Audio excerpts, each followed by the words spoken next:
What's up? We are going to wait here until we get like 3 people. Maybe 3 people will come into the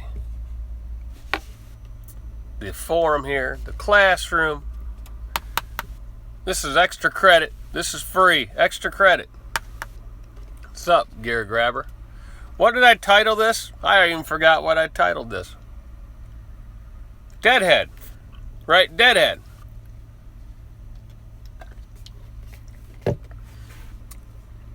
How many people worry about Deadhead?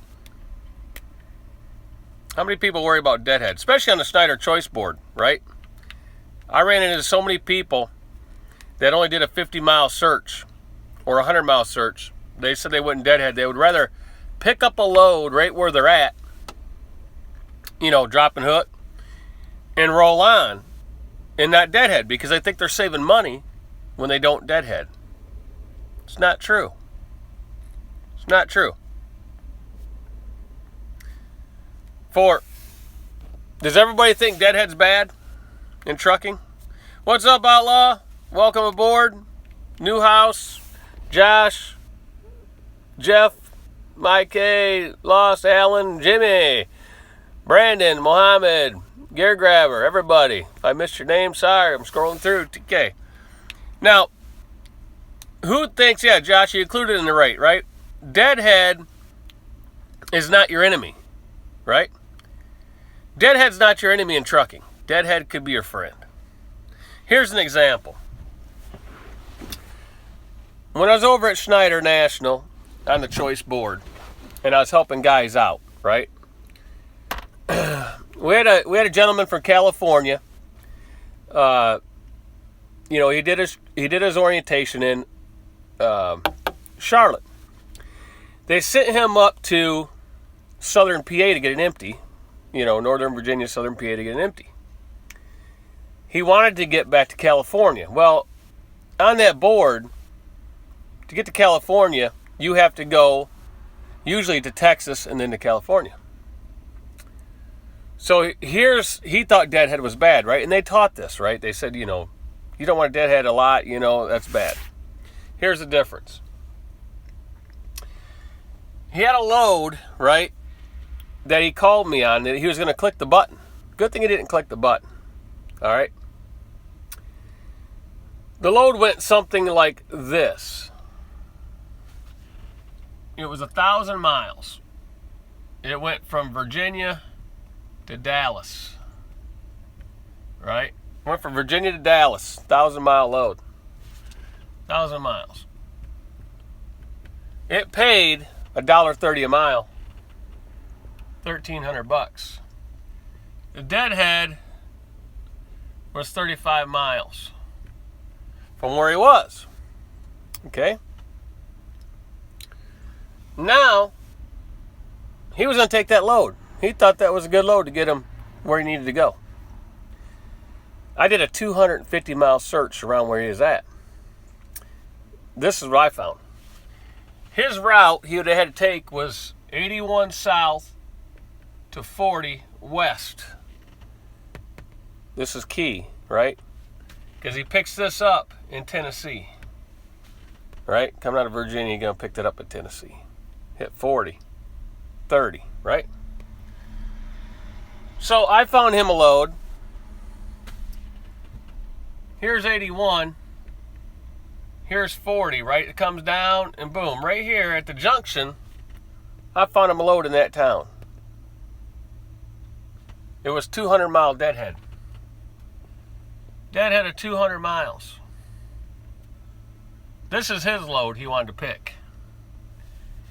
This load was 800-mile run. 800 miles. This load paid $1,900. Right? This is a way better load because he's still going the same 1,000 miles, but 200 of it's empty, better fuel mileage. And when you subtract the $400 in fuel, roughly $400 in fuel, minus 400. His net to the truck after fuel was 1,500 is more than the gross on the load he was going to take. All because he thought Deadhead was his enemy, when Deadhead is actually your friend. Deadhead's your friend. That's how you got to look at it. Because if he'd have took this load with no Deadhead hardly, because that's what most guys would do, right? That's what most guys would do. Well, I'd pick this load up right here. Even if this was right where he was at, and we took that 35-mile Deadhead out, I know lots of people that would take that because they had no Deadhead. I ain't got a Deadhead. I'll just take this load. I'm rolling.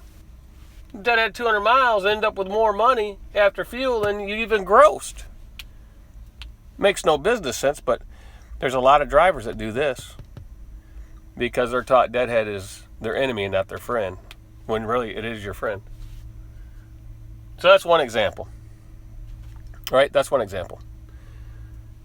Here's a second example. A lot of guys, they don't know their cost per mile, right? They don't know their cost per mile. They don't know what it costs to run their truck. And I call those guys paycheck drivers, right? They're owner-operators, but they're paycheck drivers. Which means as long as they get a paycheck that they're satisfied with, that's all that matters to them. They don't know if their business is really failing or profitable or not. All they care about is, hey, I made a paycheck, right? There's lots of guys that do that. And those are the guys that complain about my numbers because they really don't know about the numbers. They just know about their paycheck. So, here's the paycheck people, right? Here's the paycheck people. They will run 4,000 miles, right? They'll run 4,000 miles. And they will say, oh, I ran all these miles and I grossed $4,800 because I want that $2,000 paycheck after, if they have a lease purchase through one of these big companies, which, is really expensive for the truck. Let's talk about that, right? So they get their paycheck and they're happy, but they're not profitable. They're running for pennies. They're running for cheap, for less than what a company guy's running for when it's all said and done. When the better way to, and a lot of guys are stuck on rate per mile. Oh, I'm making $2, I'm making $3. It's easier to operate on what you need to net per day. Net per day. It's an easier equation. And it's a lot easier so you don't stress. Because how many guys stress about making X amount of dollars? Right? Or they won't take the short runs because they think they don't pay because I need to make X amount of dollars. And that's the lease purchase guys, right? The lease purchase guys, Prime, Swift, Schneider's, who else has them? KLLM, all those other guys, right? Well, I did too. I did a 170-mile Deadhead the other day because I picked up a load that was close to $1,000, just under $1,000, that went a few hundred miles. Right? The load was paying over $4 a mile. It's paying $4 a mile, but I put my Deadhead in there. I still made a really good rate per mile, and half the miles were empty. Right? I Deadheaded almost the same as what the run paid. But it paid really well. So, and it was better than anything in the area. Right? But let's look at these high dollar. And some people, that's where you got to get your start, right? You got to get your start somewhere in trucking. But there's a lot of smoke and mirrors, right? Right, you got to know your bottom line. And a lot of guys don't know their bottom line. So, there's, on a percentage, it's hard to figure your bottom line because the miles, it's a factor, but it's really not a factor because the numbers are kind of skewed to the guys that are getting a rate per mile because they know X amount of miles they run, that's what they're going to get.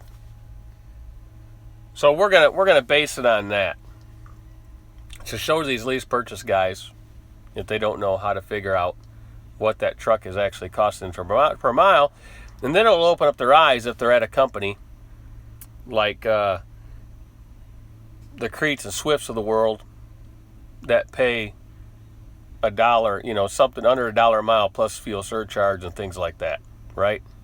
Dart. Okay, so let's take an average lease. And there's some that's in these lease purchase at these companies. There's some that's less, some that's more. I've heard some as low as $500 plus whatever, up to $950 and so forth. So the average guy, right? Here's the average guy on a lease purchase through all these companies. They have an $800 a week payment. They have $150. And I'm not going to do Yukon where you guys are at. I'm not going to do your numbers. I don't want a bunch of headache. But if you call me, I'll give you the real numbers. Now, I'll pull back the smoke and mirrors and show you the real deal. But that's what you have. This is maintenance. They call it a maintenance, right? You're putting that in. And the problem with the maintenance funds when you're doing these lease purchase deals with these companies is if you have breakdowns and you deplete these funds, you still have to come up with the balance, which makes it even more expensive, right? That's right, Outlaw. Dollar a mile, that long time ago, man. You remember back in the early 90s, man, 80 cents a mile was the ticket, right? Man, you run up and down the country, 80 cents a mile, leased onto a company.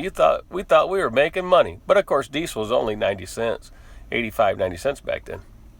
So, you could deadhead from LA all the way to New Jersey. Wouldn't hurt you because it didn't cost you a few $100s. Nowadays, it costs you a whole lot more than that. All right, so this is their deal right here. So they got $950 a week truck payment, maintenance included. Now comes all of the other smokes and mirrors. They're going to hit them with the insurance. And the biggest BS insurance out there is occupational insurance. All these big companies make you have it. It's not required by the law for you to have occupational insurance because you're an independent contractor. If you're the driver and you own the company, you do not have to have occupational insurance on yourself. You don't have to have none of that stuff.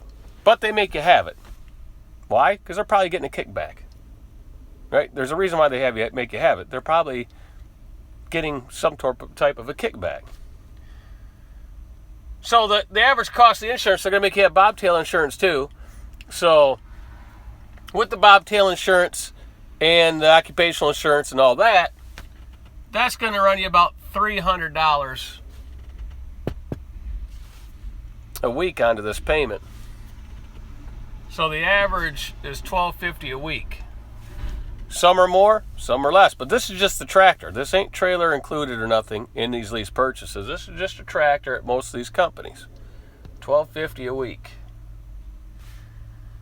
Now this is why these guys... Now the cost per mile on this... Now if you times this by 4.333, right? You're going to get somewhere around, so I don't have a calculator with me, so I'm going to say that's $5,000, right? That'd be $5,000, and then another 375, 380, so it's about 5,380, 5,400. We'll round it to 5,400. Because it's 4.33 weeks in the months. So we'll just say that's 5,400.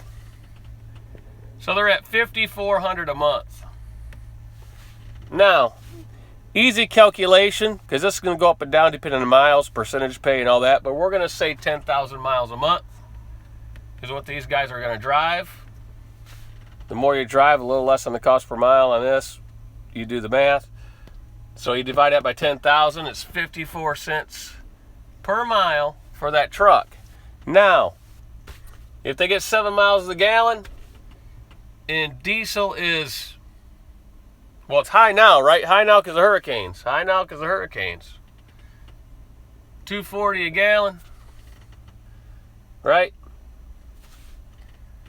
you're basically, well, we'll make it easy. Let's say they get 8 miles a gallon.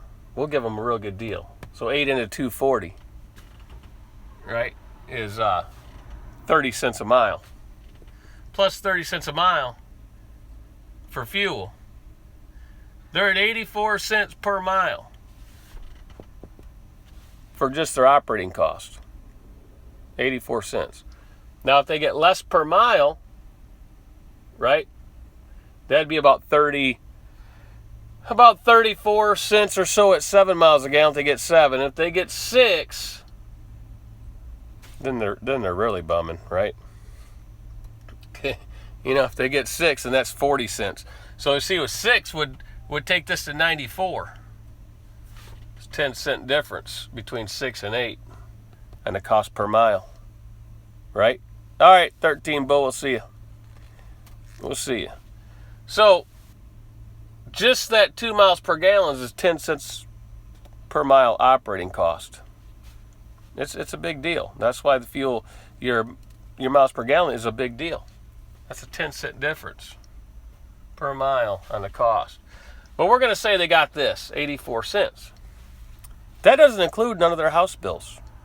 That doesn't include their home, their cars, or nothing, right? That don't include none of that stuff. Cell phone bills, nothing. So when they're running for, by the mile, let's say 90 cents a mile, right? 90 cents a mile. So they're running for 90 cents a mile. And we'll put it right here. We'll erase this. So if they're running for 90 cents a mile plus fuel, we'll give them a benefit of doubt of $1.20 per mile. You subtract the 84 cents, right? They're getting 36 cents per mile to drive that truck. That's less than most of the company guys out there. That's less. Now, if this drops where most people are, because this ain't the true miles, right, fellas? This ain't the true miles. That's right, Outlaw, get ready for the boom. Boom! Oh, just kidding, man. Here's the big boom. Most of these companies, if you're by the mile, pay on Household Movers Guide. That'll knock this down by at least a nickel. At least a nickel. So really, they're getting $1.15.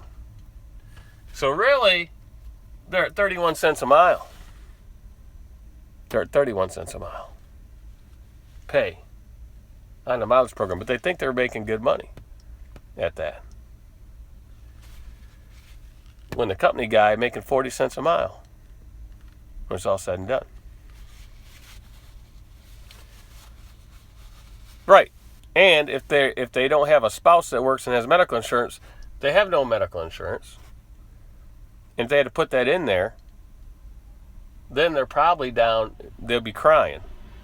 Right? They're gonna be crying because medical insurance, you know, for 2 people is going to be about, if there's no subsidy, and it's a good medical insurance, it'll be about $1,200 a month, which would be 12 cents a mile.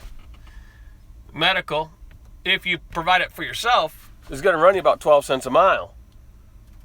So now your cost is 96 cents. If you change this to 96 cents, the poor guy's running for 19 cents per mile on the net line. 19 cents a mile. When I first started driving truck in the beginning of the 1990 range,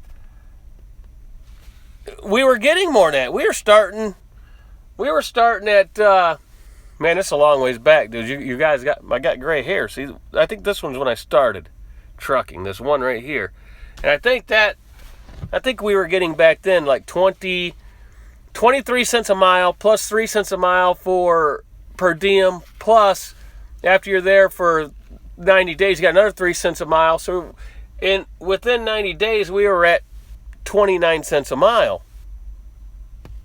In today's world, that guy's really making that.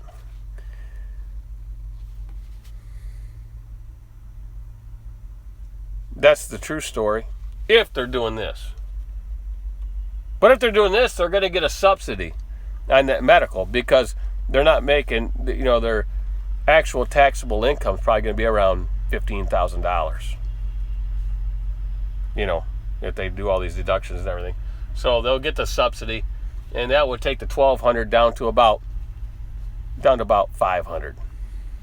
So we can give them some money back and get them in the 20-cent range, right? Somewhere in the 20s. But now I'm going to give you the name of these leases. This is what I call these leases. They call it, okay, here's what they call it. Now we're going to go into terminology, right? Here's the terminology they use. They call it a lease purchase. They call it a lease purchase. Well, yeah, we're not getting all down into there, Jeff. Well, let me tell you something, Jeff. If they get down to that number, they're not paying taxes, my friend. They ain't paying taxes. There's not enough there because when you get your exemptions, it'll cover everything that's left. They're not paying no taxes. They're not going to pay any. They might pay very little Social Security and Medicare, if any at all, but very little. So now we go to, they call it a lease purchase. I call it this.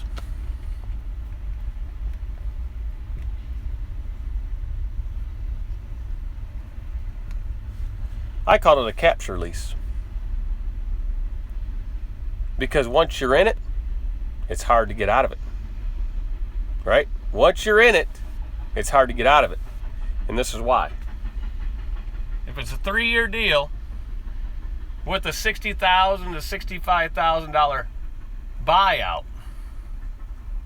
at the end of the 3-year deal,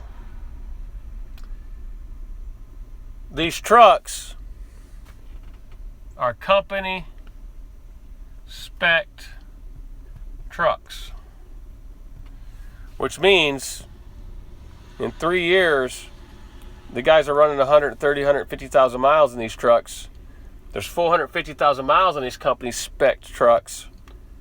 They're not worth nowhere near that. They're not worth that. Right? That's right, Outlaw. You got it. See, they're not worth this. Right?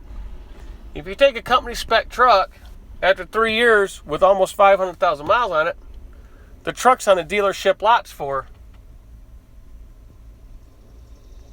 somewhere around $45,000. So a bank, credit union bank, capital investment company, is not going to give you a loan on a truck that's retailing for this. And even if they were retailing for close to this, they're not going to do it. What they're going to say is, let's say it retails for 50.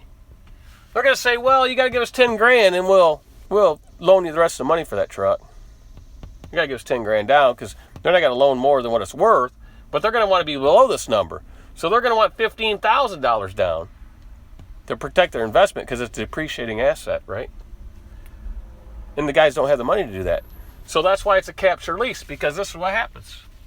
The companies will say, well, we'll finance that 60, 65 for the next 2 years or however long it is at your same going rate of $800 plus a week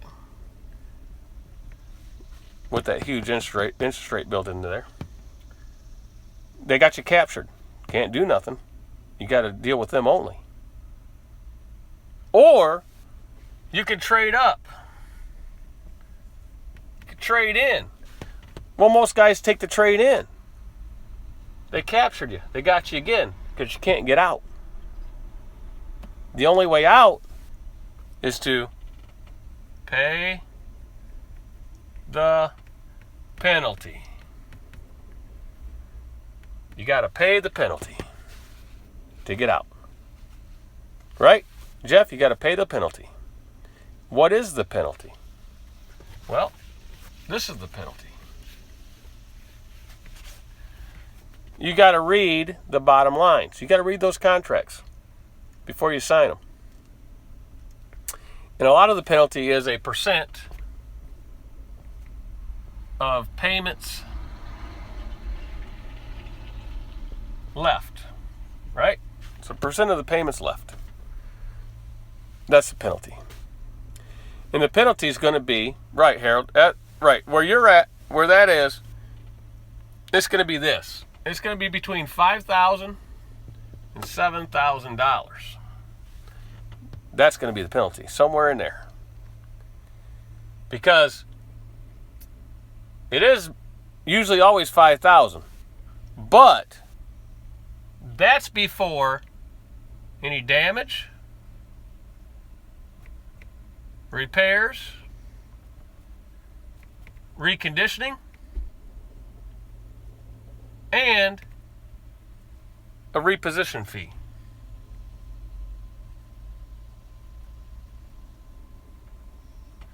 See, if they say for 5, that's going to be 5 plus all this. See? Because you bring the truck back, and let's say it had a little damage on it. They're going to fix the damage before they release it to another guy. They all do this. If you have a light bulb out inside, they're going to charge you for the light bulb. And so forth. Reconditioning. If you leave the truck really dirty and messy, they're going to charge you for someone to come in and detail the truck.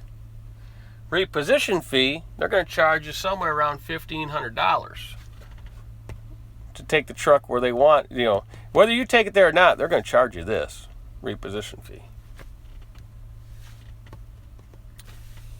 So, those are all the extra fees on top of one of these numbers. That's the way out.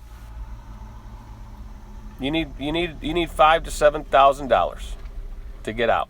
You can get out. It's going to cost you some money.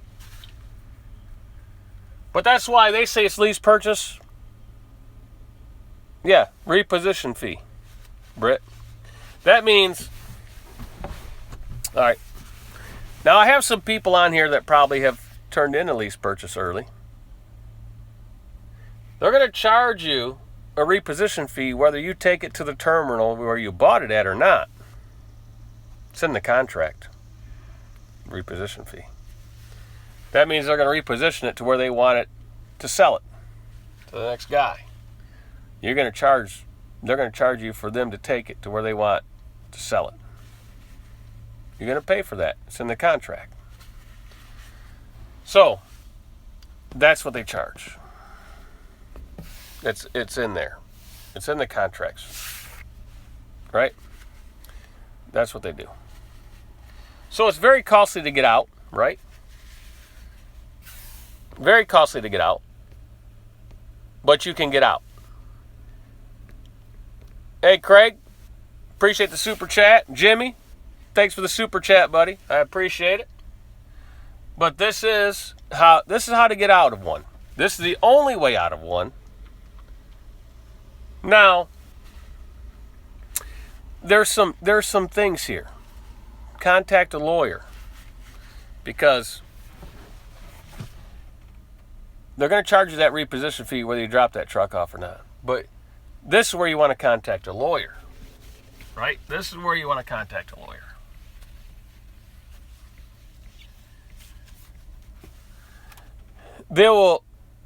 They will say they're going to send it to a collection agency. They're going to, ruin your credit. You need to find out if this is legal. One, these companies do not report to the credit bureau. They do not report to the credit bureau. So legally, can they report you didn't pay? Can they report you didn't pay? Because how much, right? Because anybody that has credit, when you bring up your credit report, right? When you bring up your credit report, so you want to check a lawyer, Jeff, because this is where the gray area is. This might not be legal. You might want to check. Because if you have a loan, right? A real loan, what happens? What happens on a real loan? let's have you a retail credit card, a regular Visa, a car loan. They all report to the credit bureau. Right? They all report. Right? Right, that's right. Georgia has a law preventing the report if they don't report good. That's right. See, because when you look at your credit report, this is what happens. January, February, March, April, May, June, and so forth, they're going to say paid on time, paid on time, paid on time. He paid. He's 30 day late, paid. So the reporting in your credit scores up. And they have, what do they have? A balance. That's right. They'll say this card has $3,000 balance. Then it has $2,000. And then you don't pay. You're 60, 90, you don't pay. Then they can go to the credit and send it to a collection agency, and they say you owe $2,000. And if the interest is up to 4 or whatever, they're going to say that's what you owe, and they know you owe it because of this. But these lease purchase companies, they don't report. So how is the collection agency going to know what the real debt is? They don't. They don't know. Right? Collection agency don't know. And it's not reported here. So can they affect your credit badly? That's what you got to find out in your state. Can they actually report to the credit bureau? Because they never reported in the first place. And how does the credit agency know you owe this money? They know it here because there's a running balance and there's a trail. There's a trail. Right? There's a reported trail. There's no reported trail. It's all in their inner office computers. So you need to find out. That's what you need to find out.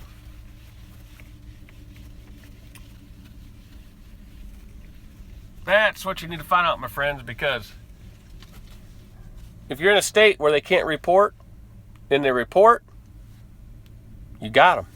You got them. Right? That's the difference. That's why I call it that. A capture lease. That's my terminology. Or a fleece purchase. There's all kinds of nice names. But if you're going to do this, you know the pitfalls. But sometimes that's how you get your start.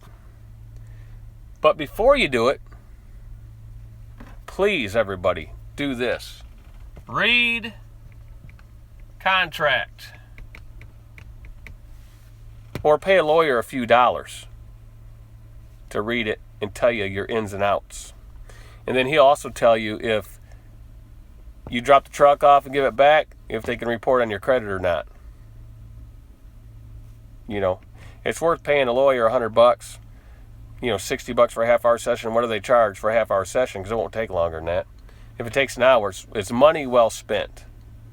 Because at the end, if they hit you for $5,000, $6,000, or $7,000, and if you spent that $100 or $200 with the lawyer to begin with, or OIDA will read it, and they'll give you a breakdown of the pitfalls and what to do. But if in your state, if they can't report it, they really don't have a leg to stand on, right? So that's the thing, because if you get into these lease purchases, here's the problem you have.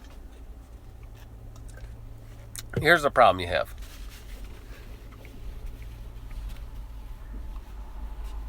problem. You pay these guys. You pay for 3 years. You never miss a payment, right? You never miss a payment.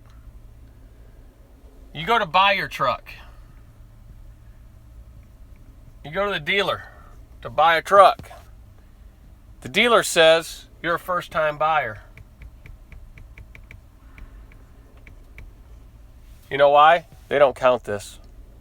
They don't count in-house lease purchases as you buying a truck. One, because there's no record except with that company.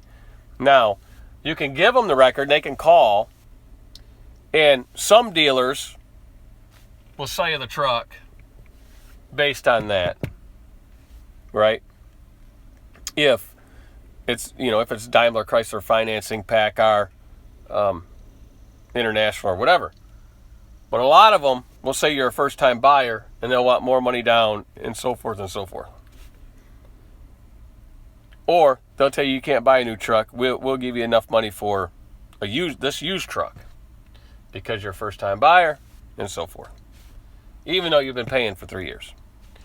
Now, if you got a nice dealer that says, man, you've really been paying a whole lot of money, and they talk to their finance department, and they convince them and show them and have them call, and if the company actually will tell them anything, then you might get this taken away, that you're not a first-time buyer, you actually were paying on a truck.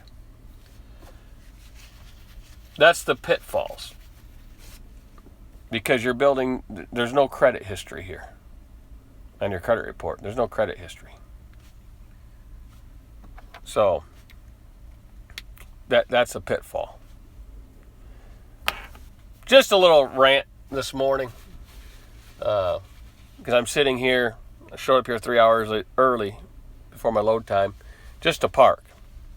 And they're nice people. They put me to a dock and let me park, but they said, it'll probably take until your appointment time to, get you loaded because, they're getting the product ready. I said, that's no problem. I really don't care. I just wanted a place to park, right? So I got my windows down. I said, what should I do now? I'll make a video for you guys.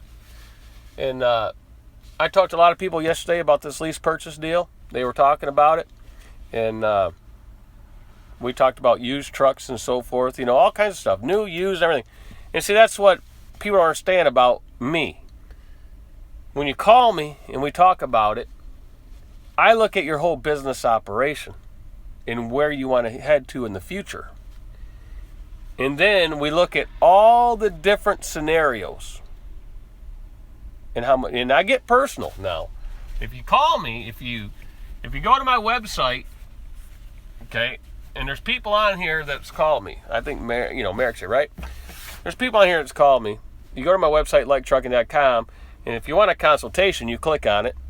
And when make sure you email me afterward with your phone number. But when I call you, right, I ask for this, right? I'll ask your house bills. I'll ask how much money you have. And so forth and so forth and so forth. So we can come to a good business plan.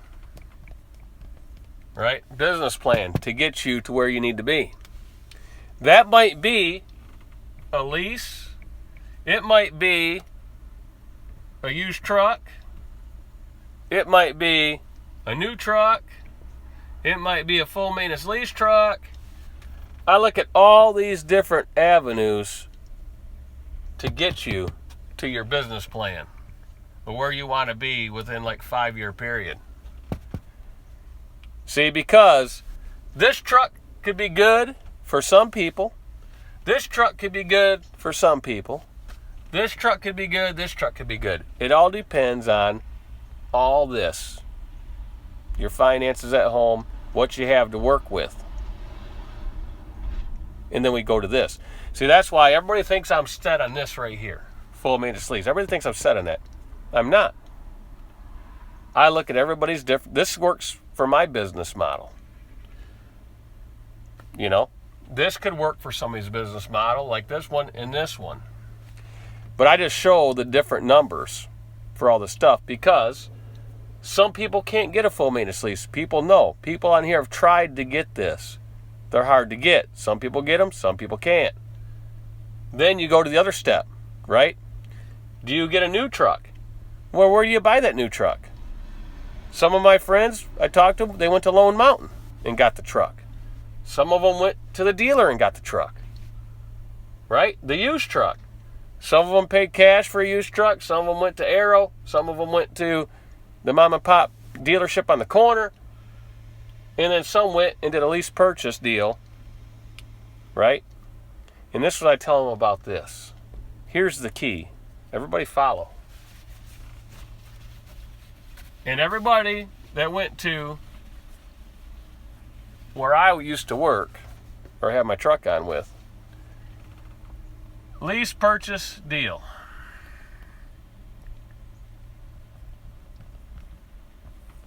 This is the only way I would do this. The only way I would do this. 1 year and out. A 1 year lease purchase deal and out. That gets you in the door of being an independent contractor. It gives you 1 year to learn, and it gives you 1 year to save some money. 1 year and out. But you got to work hard, because if you're in this, we all know, right? We all know if you're in this, it's costly. But if you run your tail off, you can make enough for the next step. You get out of this into a dealer finance truck, whether it's a lease through the dealer or a purchase through a dealer or a used truck with some warranty or whatever your situation can provide to get you out of this to the next step. Okay? That 1 year and out. That's how I'd do that. It's a stepping stone, right? I call it a throwaway tool. Throwaway tool. You're going to use that tool for 1 year, and you're going to get your new tool and put it in your toolbox. That's the only way I do it. 1 year and out. And that's what I told everybody that used to, come on because they watch my videos and we'd talk about it. And everybody on here knows. Everybody on here that went to the pumpkin patch, and I talked to them, and they went to a Schneider Finance truck. Did I not tell them the 1 year and out is the only way to do it? Right? Well, see, here's people that come in. The Stack Bundles Trucking Show, right? See? You're a little late. You missed all the other part of the video. Right, Outlaw? We're talking about everybody's situation is different. And we're talking about if this is your only way to start independent contractor, because you can get into these with hardly no money down and stuff like that. This could be your stepping stone. But the only way to do this is if they have 3 year terms, blah, blah, blah. If they offer a 1 year, and then you got the decision to just walk away from the truck or release it or buy, you do a 1 year and out to get you to the next step. Right? It gets you save the money, you work your butt off, you save the money, right? Because in this 1 year on a new truck, your maintenance is going to be hardly nothing. It's just oil changes, because everything else is covered by warranty, bumper to bumper 1 year on all new trucks. So you're going to have a nice little maintenance account, right, at the end of the year. So you take that maintenance account, and that is your down payment. Down payment on a used, a new, or a full maintenance lease, whichever one of these fits your next step to get you to the next level. Right? That's if some people have to start there. Now, if you can't afford a new truck, but you have some money, then you start with the used truck route. Right? You start with the used truck route. So there's different levels how people have to start. One size don't fit all. So that's what we're going to go over if you call me. Navigating right? home. I don't want to go home yet, so quit navigating. So I hate that when the thing tells me what I'm supposed to do. It's telling me to go home. Did you hear that? Did you hear that Garmin GPS just click on there and tell me to go home? Please drive to highlighted See, route. now it wants me to drive the highlighted route. Right? So, I guess I'm going to go home because it's routing me there, so I'm going to go home. But, that's funny, man. You got to love that. It's telling me to go home. Do you see the kind of GPS I buy? Gear Grabber, you hearing that? That's better than that Rand McNally you got. Your Rand McNally tells you to go to places. Mine tells me to go back home. So I'm going back home. Actually, I probably will just go back home. Because it's, yeah, it thinks it's Friday. Well, this load takes me and delivers Friday about 50 miles south of my house. So, I'll probably go back home. Well, I'll do a short run on Friday, right? I'll probably just do a short run.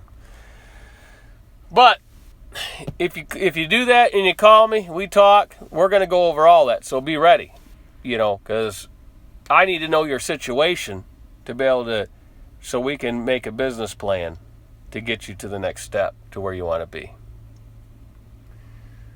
And I got guys that send me stuff and information on trucks. Now, my buddy Russ, he sent me some stuff to break down for him, right? And he compared, and it's good numbers, right? He compared this. He did the lease purchase. And I'll call it LP. This is lease purchase. He did the lease purchase, and he was one of my guys that signed on, right, to the Big Orange. He did what I told him. He did the lease purchase for 1 year. He come out of a company job. He wanted to be in an independent contractor job. He wanted more time to go home and everything. I said, this will get you there, right? Now I'm going to tell you something really important. Don't forget these words. If you're going to do a lease purchase with a company, this is my only way I would do it, right? I had the only thing on there. This is the only way I'd do it. 1 year. And this is the big key. This is the big key, folks. Don't miss this. Don't miss this. You ready? Don't miss this. You must be able to pick your own freight. That's it. If you're being dispatched, forget it. Forget it. You must be able to be in total control and pick your own freight. Because if you're being dispatched, then you got a $10 an hour CEO of your company. You just hired a $10 an hour CEO to run your company if you're being dispatched. Because that dispatcher doesn't know how much money you need to make to pay all this stuff and to pay your home bills. And they probably won't give you the best loads either. Or the miles you make, the miles you need. So the only way to do that is if this one and this one are yes. If these are no's, I wouldn't do it. See? It just told me. It just smacked me in the back of the head saying it wouldn't do it either. So that's how, if I had to do something like that, that's the only way I would do it. That's it. But we'll go over. So we'll go to Russ's thing, right? Russ did the lease purchase 1 year. And then he's in California. California, everybody knows, right? California all knows they have a lot of rules out in California that pertain to California only, and it's very expensive. So Russ looked at, he could have got a full maintenance lease. He was accepted for that out there. But they had some stipulations that he didn't like, so he didn't go that route. So he bought a truck with 160,000 miles on it, 780 Volvo, from Lone Mountain. That's where he got his truck. This truck came with a 4-year, 500,000 platinum warranty. And what that platinum warranty means is it covers the DEF system and everything. So you ain't got to worry about the DEF system.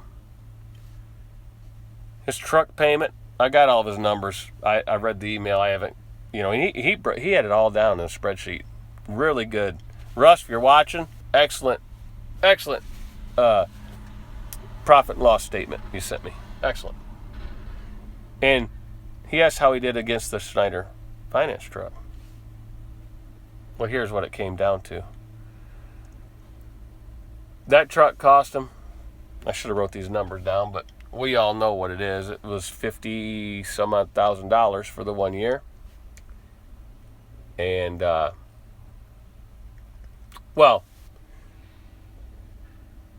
it was $832 a week times 52 weeks. It was 43 something, but that wasn't including the maintenance. So it was 43.6. His payment on this is about $2,100 a month. So when you add that up, it's around $26,000 or so. So that's a big savings over this. You put some maintenance in there, and you got the maintenance in there and the insurances, you're going to save quite a bit of money. And I'm going to go over his numbers. But he did really well. See, that was a stepping stone, right? He got this, which was expensive. He was able to save enough money for the down payment for the Lone Mountain truck. He saved enough money for the down payment. He got this truck a year ago. And he's saving a whole lot more money because it's less expensive to operate. So, yes, sometimes the lease purchase is good to get started, but you do it for the shortest period of time you can do it, which was 1 year at the time. And then a year later, he skipped over doing this in California because he didn't like some of the stipulations that they had out there on it. And he went to Lone Mountain. And he paid his $8,000 down. And how did he get the $8,000? He got the $8,000 because he did this, but he worked really hard. He sacrificed. That's another big word. He sacrificed for a year to get the $8,000 down, to get him into this truck. And now his costs are $1,000+ less a month. It's probably like $1,500 less a month when you really read all the numbers. So, there you go. That's his next step. Now his next step after that, we'll see. We'll see what happens. So you go from this, so you're not a company driver, so he could, pick and choose his own loads. Then now he has this truck that's basically new, fairly new. Less money to operate, less cost, right? So he's on the roll to success as an owner-operator. He keeps rolling down the road, saving the money, reinvesting, and keep doing what he's doing. Take it all the way to retirement. So, that's what we'll do. We'll go over everything. Because you need to know all your house stuff. Because here's the problem. If you're married, this is the big thing. If you're married, what's the old saying, fellas? What's the old saying, fellas? And gals, if you're the truck driver and your husband's at home, what's the saying at home? Happy what? Happy what? Isn't that the saying? Happy what? Right? Happy what?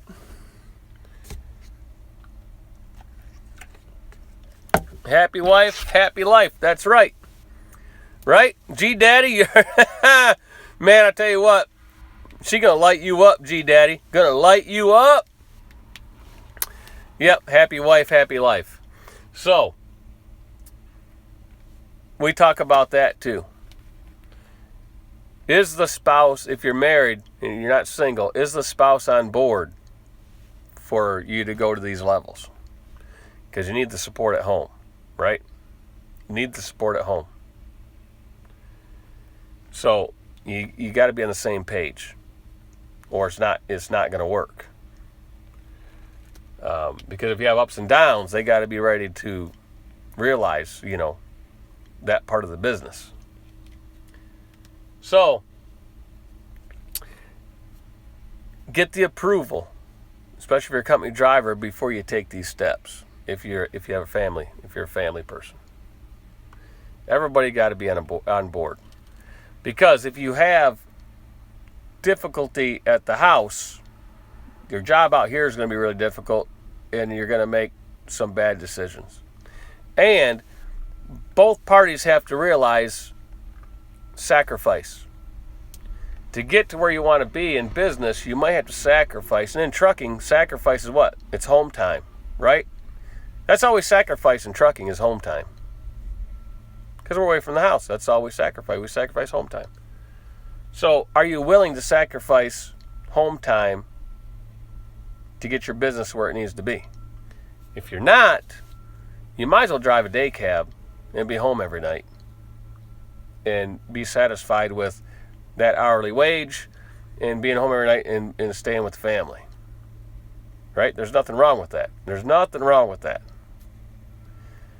But the people want to go into business and do the business and grow the business, there's going to be sacrifices. And everybody has to be on board with the sacrifices. If you're not, the business is not going to, something's going to break, right? It's just like a truck. Somewhere down the road, the truck's going to break, right? It's a machine. Marriage is a machine, right?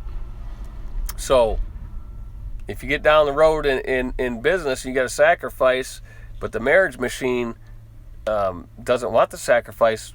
Somewhere down the line, it's going to break. One of the parts is going to get heated up. It's going to break. It's going to fail. So you got to be on the same page. It just makes life easy. We get rid of this. Now, I'll be glad. See, I'm glad they come out with a new design. Because this here is freaking stupid. This here's old school. Portholes, right? We don't care about these. You don't get no ventilation with these. Right? So the new trucks, when they come out in 2019, they're going to have the nice window here. In the lower model 670 truck, what's going to be a 760. Man, we're going to have that. We're going to have that.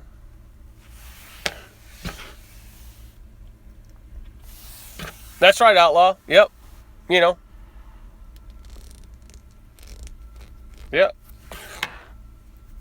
A lot of us have been there. A lot of us have been there in that department. Lots of us have been there. But you know what? You can always start over.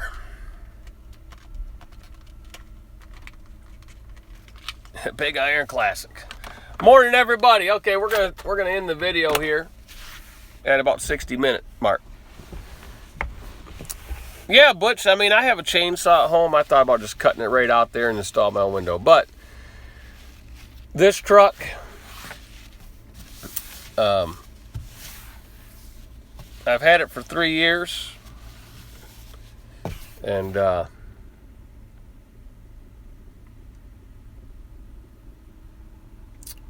3 years? Has it been 3 years? I think it's been 3 years. It'll be going on 3 years. This truck will be going on 3 years at the end of December. So I could keep it 2 more years, or I could buy it. It's been a really good truck. Haven't had no problems with it. So, see, that's another thing. When I get close to retirement, then I'll own a truck again. I'll have a paid off truck. Because it'll be sitting in the yard because I won't be driving it very much. And then when it breaks, that's when I'm totally retired. So when I get to that point, then when I get to the end of one of the full maintenance leases, then I'll end up just buying the truck, paying cash for it, and let it sit there in my driveway. And use it for a supplement income from the retirement income. That's the only time I'll own a truck again. And then, when it blows up, I'll call a tow truck to take to the scrapyard. And then I'll call Uber and get a ride home. I'll go rent a car. I'll call Enterprise to have me pick me up in a rent-a-car, and I'll drive home. That'll be the retirement phase. But anyway, that's the trucker's retirement right there. Right? So, that's what we're doing, man. Thanks, Jimmy. We appreciate it. And Thanks, Craig. We appreciate the super chats you two put out there. And we'll tell everybody that we'll see y'all later. I will leave the video up. You guys can have the video. Illinois Trucker says, is there an aftermarket warranty that's worth a darn if you can't afford to buy a new enough truck to have a factory warranty?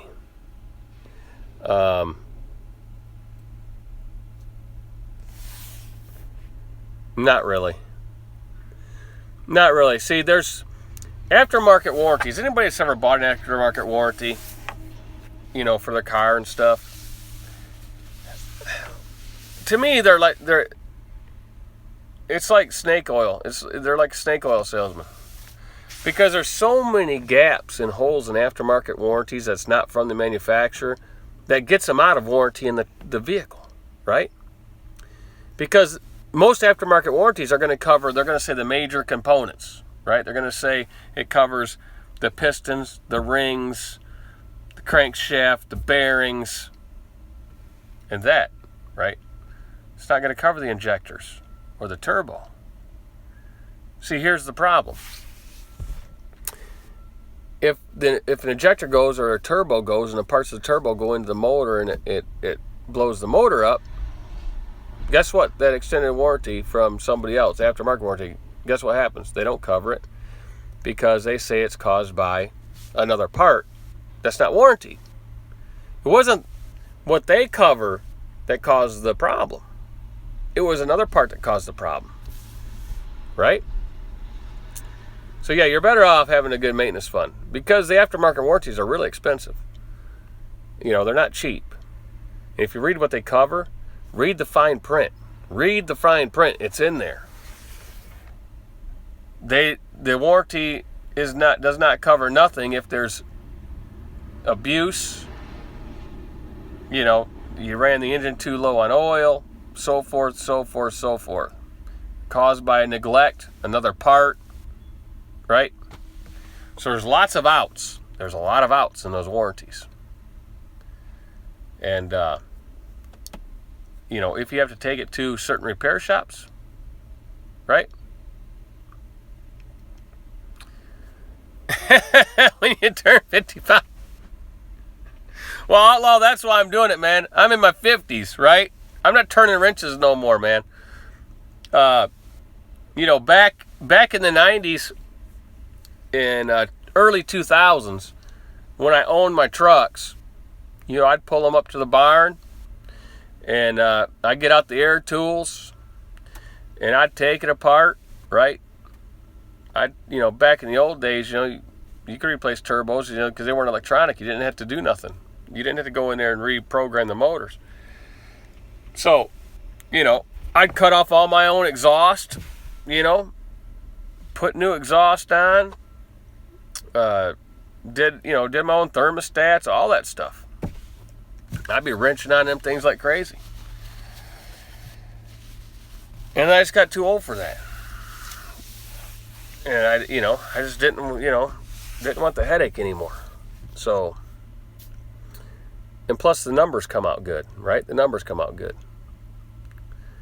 And that, that's basically that. And I don't have tons of oil and stuff, you ain't draining out 11 gallons of oil either on your concrete floor and big old tubs. So anyway, they should start loading me here pretty soon. Should be getting close. Yeah, they should be getting close. Yeah, John, But what I did, what I used to do is, I'd stay out and make all my money in 3 or 4 weeks, then go home for a week or 10 days or whatever, 2 weeks or whatever it was. And I'd wrench it on in my home time, right? I'd wrench it on the home time. But I don't miss that. I don't miss that a bit. I don't miss it. Now when I go home, right? All right, we'll see you later. Now when I go home on the weekends and sometimes during the week, depends on how I book these loads. You know, spend time with the family, go out, ride four-wheelers, do all kinds of stuff, you know. Go out to eat, have fun, play video games, whatever. And, you know, just do maintenance around the house. It's more quality. It's more quality family time than, you know, where's Grandpa at? He's outside wrenching on the trucks. Well, he just got off the road. Yeah, but he's got to fix the trucks. You know.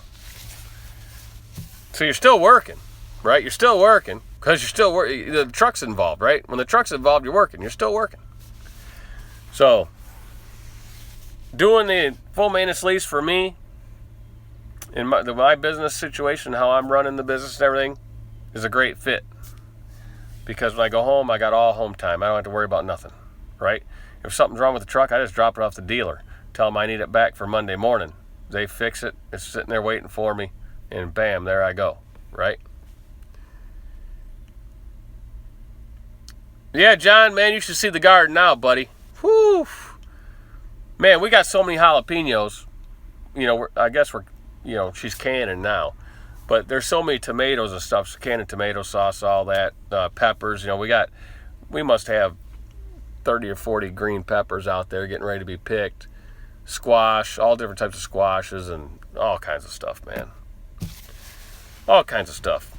Corn didn't do too bad. They were kind of small ears. That's because we didn't, really fertilize it with anything. We didn't fertilize none of that garden. That's all just because we live on farmland, so it's good. It's good soil anyway. Right? Juan, that's because you're too busy. You're too busy eating sopapillas, buddy. Not just kidding, Juan. All right, anyway, we'll see y'all later. Thanks for watching. If you liked the video, make sure you hit thumbs up or thumbs down if you didn't like it. And, if anybody goes to my website and wants to, do any of that stuff on there, make sure you email me afterwards and send your phone number. All right? All right, we'll see y'all later. See ya.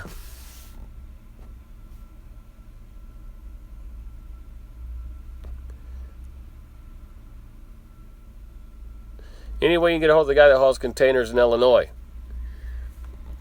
Yeah, I'll call him, but he doesn't haul containers anymore, Jay. He bought my videos, and 30 days later, he has his own authority now. He's got his trailer and everything, and he's doing really well. And he's running up and down the road between Chicago and Ohio, and he's got his own authority now. He got out of the container gig, and he followed the authority videos and the other stuff step by step. And within 30 days, he's up and running and gone. So he's now a carrier, right? So, but I do have a container friend that is out in Pennsylvania. But I'll still, I still get his thing for you. Send me your stuff, Jay, and send me an email, and I'll see if he'll call you, okay? Email me your stuff, and then I'll pass your stuff on to him. How's that? And see if I'm sure he'll call you. Matter of fact, I'll just tell him to call you. So Kevin, if you're watching, you're gonna call. You're gonna call Jay. All right. So there we go. We'll see y'all later. See ya.